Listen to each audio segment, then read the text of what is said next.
বুবলির প্রেগন্যান্সি নিয়ে বর্তমানে প্রশ্ন তুলেছে বাংলার জনপ্রিয় নায়িকা অপু বিশ্বাস। অপু বিশ্বাস জানিয়েছেন যে বুবলির সাথে বর্তমানে শাকিব খানের কোনো ধরনের কোনো সম্পর্ক নেই। তাহলে বুবলি প্রেগনেন্ট হলো কিভাবে? বুবলির পেটে কার বাচ্চা? তাহলে কি বুবলি আবারও গোপনে বিয়ে করেছে?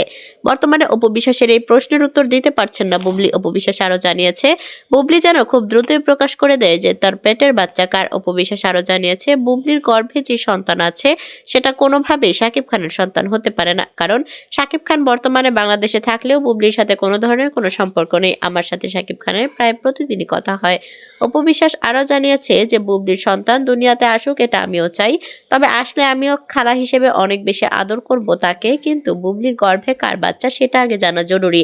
বুবলি বর্তমানে প্রেগনেন্সি প্রকাশ হয়েছে সোশ্যাল মিডিয়াতে। বুবলি বর্তমানে এখনো পর্যন্ত মুখ খোলেনি যে তার গর্ভে কার বাচ্চা রয়েছে। বর্তমানে বুবলিকে আবার বেবি বাম সহ অনেক নাচতেও দেখা গেছে। উড়াদুরা নাচ দেখে অপু বিশ্বাস জানিয়েছে সে প্রেগনেন্ট নাকি আলগা প্যাড লাগিয়ে ঘুরছে। বর্তমানে অপু বিশ্বাস জানিয়েছে বাস্তবতা কখনোই জীবন হতে পারে না, জীবন কখনোই নাটকের মতো নয়। বুবলি এখন আবার কান্নাকাটিও করছে।